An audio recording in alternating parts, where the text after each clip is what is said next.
രാഹുൽ കാണിച്ച മണ്ടത്തരം.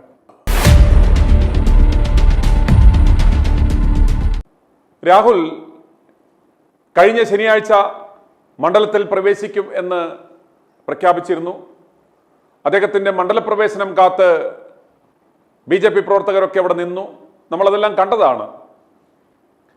അദ്ദേഹം എന്തുകൊണ്ട് വന്നില്ല എന്നതിൻ്റെ ഒരു വിശദീകരണവും ഞങ്ങൾ പങ്കുവയ്ക്കുകയുണ്ടായി. എന്നാൽ ദിവസങ്ങൾ കഴിയും തോറും അദ്ദേഹം തൻ്റെ മണ്ഡലത്തിൽ പ്രവേശിച്ചില്ലെങ്കിൽ രാഹുൽ കാണിക്കുന്നത് ശുദ്ധ മണ്ടത്തരമാണ് എന്നാണ് ജനങ്ങളുടെ പ്രതികരണങ്ങൾ. കാരണം ഓരോ ദിവസം കഴിയും തോറും ഈ ഒരു വിഷയം പൊതുമണ്ഡലത്തിൽ നിന്നും മാറുകയും രാഹുൽ എന്ന വ്യക്തി ക്രമേണ രാഷ്ട്രീയ മണ്ഡലത്തിൽ നിന്ന് തന്നെ അപ്രത്യക്ഷനാകുകയും മറ്റു വിവാദങ്ങൾ വരുമ്പോൾ, മറ്റു വിഷയങ്ങൾ വരുമ്പോൾ അതുമായി ബന്ധപ്പെട്ട ചർച്ചകളിലേക്ക് ആളുകളുടെ ശ്രദ്ധ പോവുകയും ഗ്രാജുവലി ഈ വിഷയം തന്നെ മറക്കപ്പെടുകയും ചെയ്യും. അപ്പോൾ രാഹുലിനെ സംബന്ധിച്ചിടത്തോളം ആ ഒരു ബാർഗനിങ് പവർ ഇല്ലാതായി മാറുകയും ചെയ്യും. അതുതന്നെയാണ് ഈ കോൺഗ്രസ് നേതൃത്വം ആഗ്രഹിക്കുന്നത്. ഒരു സൈഡിൽ രാഹുലിനോട് പാർട്ടിക്ക് പ്രതിസന്ധി ഉണ്ടാക്കരുത്, അറ്റ്ലീസ്റ്റ് നിയമസഭാ സമ്മേളനം കഴിയുന്നതുവരെ ഒന്ന് അടങ്ങിയിരിക്കണം, 7 ദിവസത്തിനുള്ളിൽ പ്രശ്നപരിഹാരം ഉണ്ടാകും എന്നൊക്കെ പറഞ്ഞ് രാഹുലിനെ സ്നേഹപുരസ്കാരം കൈകാര്യം ചെയ്യുന്നു. എന്നാൽ മറുസൈഡിൽ ഇവർ മറ്റൊരു പ്രൊപ്പഗണ്ട അടിച്ചുവിടുന്നു. AICC എടുത്ത തീരുമാനമാണ്, AICC എടുത്ത തീരുമാനം അങ്ങനെ പെട്ടെന്നൊന്നും മാറ്റാൻ സാധിക്കുകയില്ല, അപ്രകാരം മാറ്റിയാൽ അത് നേതൃത്വത്തിനൊരു കുറച്ചിലാണ് എന്നൊക്കെ തരത്തിൽ ഇവർ മറ്റൊരു പ്രചരണവും അഴിച്ചുവിടുന്നുണ്ട്. അങ്ങനെ ഇവർക്കൊരു റീസൺ തന്നെ പറയാം. കേട്ടില്ലേ, നമ്മൾ ഇപ്രകാരം പെട്ടെന്നൊരു ഇടിപിടി എന്നൊരു തീരുമാനമെടുത്താൽ അത് മൊത്തത്തിൽ ദോഷം ചെയ്യുമെന്ന് പറയുമ്പോൾ ഇയാൾ പ്രതിസന്ധിയിലാവും. എന്നാൽ ആ വീറും വാശിയോടും കൂടി തന്നെ അന്ന് ഇത് സംഭവിക്കുമായിരുന്നു എങ്കിൽ ഈ കളങ്കിതരായ ഈ കേക്കച്ചനും സംഘത്തിനും രാഹുലിന്റെ പുറകെ വരേണ്ട ഒരു അവസ്ഥ ഉണ്ടാകുമായിരുന്നു. എന്നാൽ ഇന്ന് കാല് പിടിച്ചാണോ കരഞ്ഞാണോ യാചിച്ചാണോ എന്നൊന്നും ജനങ്ങൾ ഇതറിയുന്നില്ല. പക്ഷേ എൻഡ് റിസൾട്ട് എന്ന് പറയുന്നത് രാഹുൽ വരാത്തിടത്തോളം കാലം അതുണ്ടാക്കുന്ന ആശങ്കകൾ നിങ്ങൾ വിചാരിക്കുന്നതിലും വളരെ വലുതാണ്. അതുകൊണ്ട് രാഹുലിനെ സംബന്ധിച്ചിടത്തോളം ഇനിയും അധികം ദിവസം ഇവന്മാരുടെ വാക്കുകൾക്ക് ചെവി കൊടുത്തിരിക്കുന്നത് കൊണ്ട് പ്രസക്തി ഉണ്ടെന്ന് തോന്നുന്നില്ല. ഇന്ന് രാവിലെ i2 ന്യൂസ് റിയാക്ട് ഫോർ റൈറ്റിലൂടെ തൃശൂർ സ്വദേശി പറഞ്ഞതുപോലെ രാഹുൽ മാങ്കൂട്ടത്തിൽ ഇറങ്ങി ഒന്ന് നടന്നു തുടങ്ങിയാൽ പുറകെ വരുവാൻ ലക്ഷക്കണക്കിന് ആളുകൾ ഇന്നിവിടെയുണ്ട്. ഞാൻ ഊന്നി പറയുന്നു, ഇന്ന്. നാളെ എന്താകും എന്നറിയില്ല. അതുകൊണ്ട് strike when the iron is hot എന്ന് പറയുന്നത് പോലെ ഓരോന്നിനും അതിൻ്റെതായ സമയവും കാലവുമുണ്ട്. അത് കഴിഞ്ഞിട്ട് പിന്നെ ചിന്തിച്ചിട്ടോ പ്രവർത്തിച്ചിട്ടോ കാര്യമില്ല എന്ന് താങ്കൾ മനസ്സിലാക്കുക. അതുകൊണ്ട് എത്രയും വേഗം ഒരു പരിഹാരം ഈ വിഷയത്തിൽ ഉണ്ടായില്ല എങ്കിൽ, രാഹുൽ അടുത്ത നടപടികളിലേക്ക് കടന്നില്ല എങ്കിൽ അതിൻ്റെ ആ പരാജയത്തിൻ്റെ ഉത്തരവാദിത്വവും അത് അനുഭവിക്കേണ്ടി വരികയും ചെയ്യേണ്ടുന്നത് രാഹുൽ മാത്രമാണെന്ന് സ്നേഹപുരസ്കാരം ഞങ്ങൾ ഓർമ്മിപ്പിക്കുന്നു. മിഷൻ 60 ആരംഭിച്ച് ഇന്ന് 28ാം ദിനമാണ്. 28ാം ദിനവും ജനങ്ങൾ വെറും വാശിയോടും കൂടി രാഹുലിൻ്റെ വിഷയത്തിൽ അവൾ വളരെയേറെ കൺസേൺ ആണ്. രാഹുൽ എത്രയും പെട്ടെന്ന് പാലക്കാട് മണ്ഡലത്തിൽ മടങ്ങി വരണമെന്നും അദ്ദേഹത്തിൻ്റെ തിരികെ എടുത്ത പദവികൾ ഉടൻ തന്നെ അദ്ദേഹത്തിന് ഈ നാണം കെട്ടവന്മാർ ഈ കേക്കച്ചനും സംഘവും തിരികെ കൊടുക്കുമെന്നും അവർ പ്രതീക്ഷിക്കുന്നു. അത് സാധ്യമാകുന്നതുവരെ അവർ ശബ്ദിച്ചുകൊണ്ടേയിരിക്കും.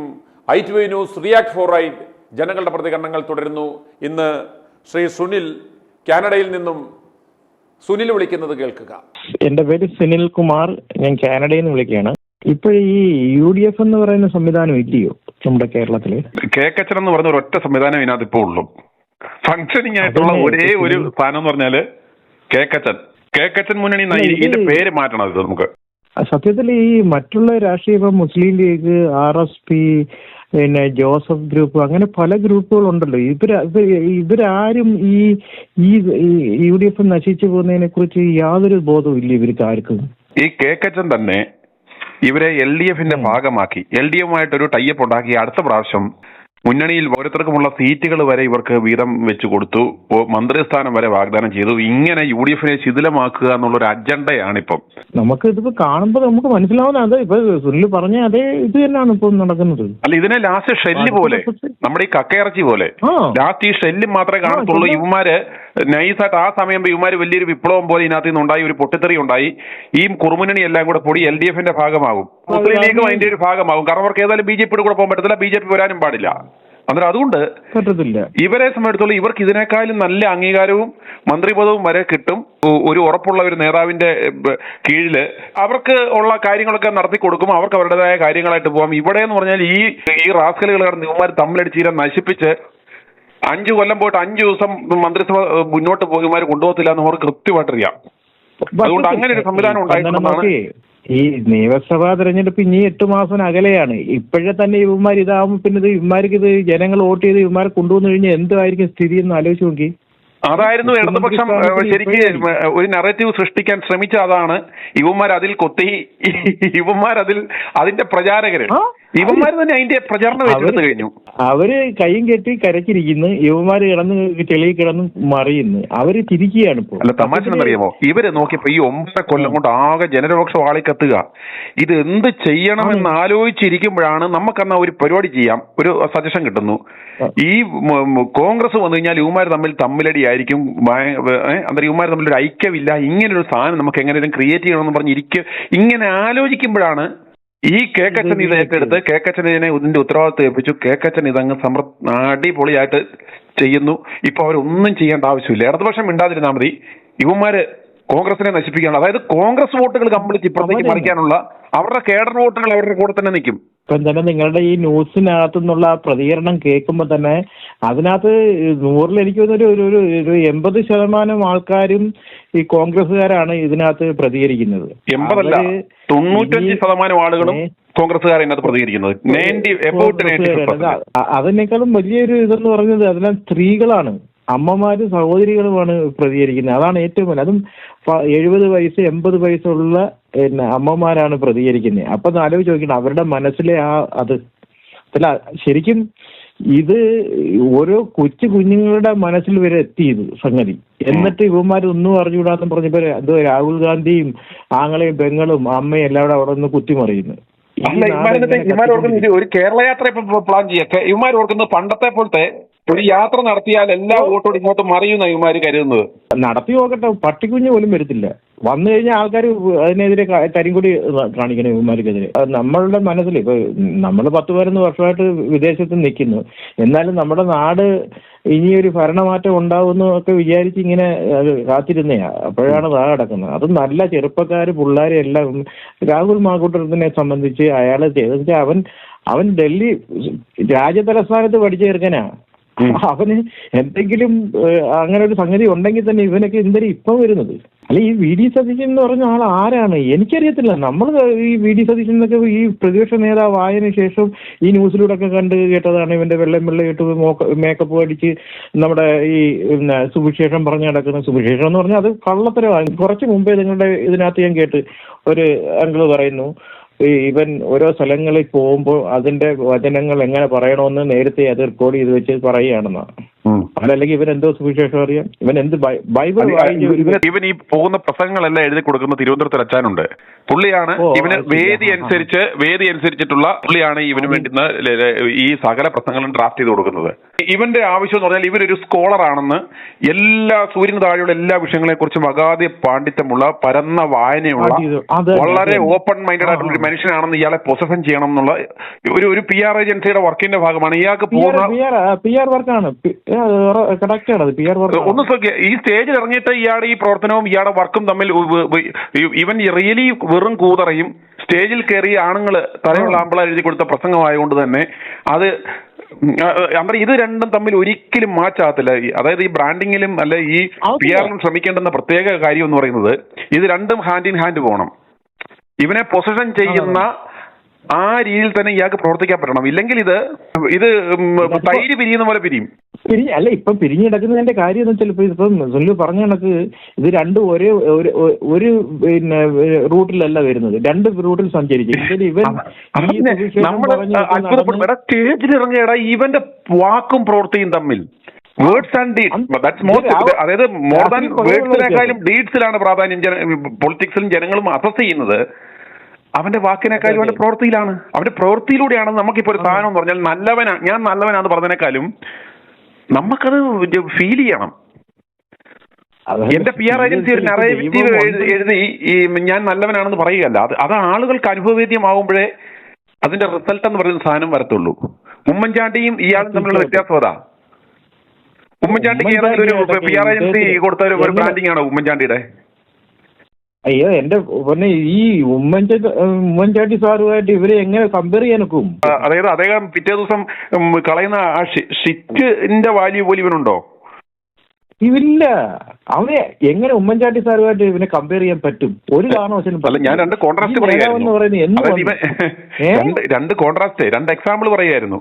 അതായത് ഉമ്മൻചാണ്ടി എന്ന് പറയുന്ന നമ്മളുടെ കാലഘട്ടത്തിൽ നമ്മൾ കണ്ടുവന്ന ഒരു ജനകീയനായ നേതാവും ഇന്നലെ കിളുത്ത് കയറിയ ഈ ഒരു പൗഡർ കുട്ടപ്പൻ, ഇവനെ PR ഏജൻസികൾ പെട്ടെന്ന് ഉമ്മൻചാണ്ടിക്ക് അപ്പുറത്തേക്ക് വെക്കാൻ വേണ്ടി അവന്മാർ കിടന്ന് ഭഗീരഥ പ്രയത്നം നടത്തി ഇവനെ പൊസിഷൻ ചെയ്യാൻ നോക്കുന്നതും തമ്മിൽ കാണുമ്പോൾ ഈ പൊട്ടിക്കേറി പോകുന്ന കാഴ്ച കണ്ടുകൊണ്ട് ഫീഡ്ബാക്ക് ഞാൻ പറഞ്ഞതേ ഉള്ളൂ. അല്ല, ഞാൻ പറയും ഉമ്മൻചാണ്ടി സാർ ഇവരോട് എങ്ങനെ കമ്പയർ ഇവരെന്ന് ഈ പറയുന്ന ഈ VD സതീശൻ എന്ന് പറയുന്ന ഇയാള് എന്നാണ് ഈ എന്ത് രാഷ്ട്രീയമാണ് എന്ത് ത്യാഗമാണ് അയാൾ സഹിച്ചിട്ടുള്ളത്? ഇപ്പം തന്നെ 5 വർഷമായിട്ട് അയാൾ പ്രതിപക്ഷ നേതാവ് ഏത് സമരത്തിന് അയാൾ മുൻനിന്നു? ഏത് സമരത്തിന്? ഇപ്പൊ സെക്രട്ടേറിയറ്റിന് മുന്നിൽ എന്തിനു വേണ്ടി പ്രശ്നങ്ങൾ, വെള്ളം ഒഴിച്ച് ഓരോരുത്തരന്മാരെ കുളിപ്പിച്ച് വിടുന്ന, അടിക്കുന്നു, പൊട്ടിക്കുന്നു, ഇത് എവിടെയെങ്കിലും ഇവനൊരു പോറലേറ്റിട്ടുണ്ടോ? ഇവനിങ്ങനെ പുട്ടിയൊക്കെ ഇട്ട് മീശയ്ക്കകത്ത് പെയിന്റൊക്കെ അടിച്ച് വന്നിട്ട് എപ്പോഴും കൈ വെച്ച് ഇങ്ങനെ മീശയും ഇങ്ങനെ സിനിമ നടന്മാരുടെ കണക്ക് തടവിയിരിക്കുന്ന ഒരു വ്യക്തിയാണ് നമ്മൾ ജീവിക്കാത്തോടെയും ന്യൂസിനകത്തോടെയൊക്കെ കാണുന്നത്. ഇവൻ എന്ത് പ്രതിപക്ഷ നേതാവാണ്? ഇപ്പം ഈ പ്രതിപക്ഷ നേതാവ് എന്ന് പറയുന്നത് അത് UDF പിന്നെ പാർലമെന്റ് അംഗങ്ങളെല്ലാം കൂടെ ചേർന്നല്ലയോ തെരഞ്ഞെടുത്തത്. എന്നിട്ട് ബാക്കിയുള്ള ഈ UDF ഒരുത്തൻ പോലും മിണ്ടുന്നില്ലെന്നാണ് ആ ദിവസം. കോൺഗ്രസിന്റെ ആഭ്യന്തര പ്രശ്നമാണെങ്കിലും അത് UDF ബാധിക്കുന്ന രീതിയിൽ പബ്ലിക്കായി കഴിഞ്ഞിട്ട് പോലും അവരാരും ഇതിനെക്കുറിച്ചൊന്ന് പ്രതികരിക്കാനോ അല്ലെങ്കിൽ അത് ശരിയാവത്തില്ല, എത്രയും പെട്ടെന്ന് ഇതിനൊരു സംവിധാനം ഉണ്ടാവണമെന്ന്. ഇപ്പം കുഞ്ഞാലിക്കുട്ടിയാണെങ്കിലും ഇപ്പൊ ഷിബു ബേബി ജോൺ ആണെങ്കിലും പേമേന്ദ്രനാണെങ്കിലും ഇവരൊക്കെ തലമൂത്ത നേതാക്കന്മാരില്ലേ, ഇവരാരും ഒന്നും മിണ്ടാതെ ഇരിക്കുന്നതിന് എന്താണ്? ഈ പൊതുജനങ്ങൾ ഇത്രയും ഇപ്പം സുനിലിന്റെ ന്യൂസിനകത്തൂടെ തന്നെയാണ് എനിക്ക് ചില അന്ന് തൊട്ട് ഇപ്പൊ ഈ നിമിഷം വരെയും സുനിലിന്റെ ന്യൂസാണ് ഇതിനെ ശരിക്കും കത്തിച്ചു നിർത്തിയിരിക്കുന്നത്. വെച്ചാൽ ശരിക്കും കത്തിച്ചു നിർത്തിയിരിക്കുക എന്ന് പറഞ്ഞാൽ വെറുതെ കത്തിച്ചു നിർത്തിയിരിക്കുകയല്ല, 100% സത്യത്തിന് മുമ്പിൽ നിൽക്കുകയാണ്. സത്യത്തിനോട് നിൽക്കുന്ന ഒരു ചാനലാണ് നിങ്ങൾ. അതിന് നമ്മൾ അഭിനന്ദിക്കാതിരിക്കാനൊക്കത്തില്ല. 100% നിങ്ങൾക്ക് നമ്മൾ അതിനുള്ള ഒരു ബിഗ് സല്യൂട്ടാണ്. എന്നുവെച്ചാൽ ശരിക്കും നിങ്ങളാണ് ഇപ്പോഴും ആ കോൺഗ്രസിന്റെ ജീർണതയെക്കുറിച്ച് ശരിക്കും പൊതുജനങ്ങളെ അറിയിക്കുന്നത് നിങ്ങളാണ്. അത് ശരിക്കും ഈ കോൺഗ്രസിന്റെ പിന്നെ ഇതിനകത്തൊന്നും ഓൺലൈൻ ചാനലുകളിലൊന്നും ഇങ്ങനെയുള്ള കാര്യങ്ങളില്ല. അവരെല്ലാം അവർക്ക് കൈയടിക്കുന്നതും പിന്നെ ആസാമിലും അവിടെ ഡൽഹിയിലും ഒക്കെ ഉണ്ടാക്കുന്ന കാര്യങ്ങളല്ലാതെ കേരളത്തിലെ കാര്യങ്ങൾ അവരാരും പറയുന്നില്ലല്ലോ. ഇപ്പം ഈ കേരളം എന്ന് പറയുന്നതിൽ നേരത്തെ ഒരു അങ്കിൾ പറഞ്ഞ കണക്ക് അത് ഇനിയിപ്പോൾ അടുത്ത ഇലക്ഷനോട് കൂടി കത്തി നാശമാവും. എന്നിട്ട് അവിടെ ആരും യുവജനങ്ങൾ ആരും ഇല്ലല്ലോ. നേരത്തെ ഞങ്ങളെ പോലുള്ള എല്ലാം നാട് വിട്ടല്ലോ, അതുകൊണ്ട് ഞങ്ങളൊക്കെ രക്ഷപ്പെട്ടു. അല്ലെങ്കിൽ ഇപ്പൊ ഇന്ന് നാട്ടിൽ കിടക്കുന്ന യുവമാര് തിന്നേന്റെ ബാക്കിയല്ലേ ഇപ്പോൾ നാട്ടിൽ കിടക്കുന്ന പൊതുജനങ്ങൾ ചെയ്യുന്നത്. അതുകൊണ്ട് എത്രയും പെട്ടെന്ന് യുവമാരെ ഈ ചെറുപ്പക്കാരായി ഷാഫി പറമ്പിലായാലും നമ്മുടെ രാഹുൽ മാങ്കൂട്ടത്തിലായാലും ഒക്കെ അവരൊക്കെ വന്നാലേ ഈ കേരളം രക്ഷപ്പെടുത്തുള്ളൂ. പക്ഷെ അവർ വരാൻ ഇവന്മാരാരും സമ്മതിക്കത്തില്ല. അത് 100% നമുക്ക് ഇപ്പം നിങ്ങളുടെ ഈ ന്യൂസിനകത്തോടെ തന്നെ നമ്മൾ കേൾക്കുമ്പോൾ മനസ്സിലാവുന്നുണ്ട്. ഇപ്പൊ ഇവന്മാര് രാഹുൽ ഗാന്ധിയെയും പ്രിയങ്ക ഗാന്ധിയെയും വെച്ചോട്ടൊരു യാത്ര പ്ലാൻ ചെയ്യുന്നു. അതായിരിക്കുമോ കേരളത്തിലെ ജനങ്ങൾക്ക് ഏറ്റവും ഇഷ്ടപ്പെടുക? രാഹുൽ മാങ്കൂട്ടവും ഷാഫിയെയും കൂടെ ചേർത്ത് നിർത്തി UDF ഒരു യാത്ര വെക്കുന്നതാണോ മോർ എഫക്റ്റീവ്? രാഹുൽ മാങ്കൂട്ടത്തിലും ഷാഫി പറമ്പിലും കാസർഗോഡ് നിന്ന് തിരുവനന്തപുരത്ത് വരെ വരുമ്പോഴത്തേക്ക് കേരളത്തിലെ പിന്നെ കോൺഗ്രസിനെ സ്നേഹിക്കുകയും വിശ്വസിക്കുകയും ചെയ്യുന്ന ആൾക്കാർ അവരുടെ കൂടെ ആയിരിക്കും. ഈ മറ്റവർ വന്നു കഴിഞ്ഞാൽ പണ്ടത്തെ കണക്ക്, പണ്ട് നമ്മുടെ ഇന്ദിരാഗാന്ധിയും രാജീവ് ഗാന്ധിയൊക്കെ വരുമ്പോൾ പിന്നെ വണ്ടി പിടിച്ച് പോയി ഈ പോലീസിന്റെ അടികൊള്ളുന്ന കണക്കൊന്ന് ഇപ്പൊ വരത്തില്ല. 100% ആരും അവർ വന്നു കഴിഞ്ഞാൽ ആരും വരത്തില്ല. പക്ഷെ യുവമാർ രണ്ടുപേരും കാസർഗോഡ് നിന്ന് തിരുവനന്തപുരത്തും വരെ ഒരു യാത്ര നടത്തി കഴിഞ്ഞാലുണ്ടല്ലോ, കോൺഗ്രസ് ഇപ്പോഴത്തേക്കാളും ഇപ്പൊ ഒരു 25 അത് 150% കൂടും. അതായിരിക്കും ഇത്. അതിന് ചെയ്യാൻ അത് വരത്തില്ല സുനിലെ. അങ്ങനെ ഒരു സംഗതി ചെയ്യും അവന്മാര്. ഇത്തരം കുളമാക്കിയിട്ടിട്ട് അവന്മാർക്കുള്ള കമ്മീഷൻ മേടിച്ചിട്ട് എങ്ങനെ വരും? അവര് ഈ പിന്നെ രാഹുൽ ഗാന്ധിയെയും പ്രിയങ്ക ഗാന്ധിയെയും കൂടെ അവിടെ നിന്ന് ഇങ്ങോട്ട് കൊണ്ടുവരുമ്പോൾ അവന്മാർക്ക് അതിനുള്ള ചിക്കില് കിട്ടും, അതിനുള്ള ഇത് കിട്ടും, അവർക്ക് ഉള്ള കാര്യങ്ങൾ കിട്ടും. അല്ല ജനങ്ങൾക്ക് എന്ത് ചെയ്യാനാ? ജനങ്ങൾക്ക് എന്തെങ്കിലും ചെയ്യണമെങ്കിൽ ഈ യുവജനങ്ങൾ വരണം. ഈ യുവജനങ്ങളായിട്ടുള്ള കോൺഗ്രസിൽ നമ്മുടെ നേതാക്കന്മാർ മിണ്ടാതിരിക്കുന്നത് കാണുമ്പോഴാണ് വിഷമം. അടൂർ പ്രകാശം മാത്രമേ ഉള്ളൂ. അടൂർ പ്രകാശും നമ്മുടെ VK ശ്രീകണ്ഠനും, ഇവർ രണ്ടും മാത്രമേ ഉള്ളൂ പബ്ലിക്കായിട്ട് എന്തെങ്കിലും ഒരു പ്രതികരണം നടത്തിയിട്ടുള്ളൂ. ബാക്കി ഒരുത്തനും മിണ്ടുന്നില്ലല്ലോ. സത്യം പറഞ്ഞാല് ശരിക്കും നമുക്ക് വിശ്വസിക്കാൻ പറ്റുന്നത് എന്ത് നടക്കുന്നെന്നുള്ളത്. i2i News, an eye for truth. i2i News subscribe ചെയ്തിട്ടില്ലാത്തവർ ഇപ്പോൾ തന്നെ സബ്സ്ക്രൈബ് ചെയ്യുക. നോട്ടിഫിക്കേഷൻ ലഭിക്കുവാൻ ബെൽ ബട്ടണും അമർത്തുക.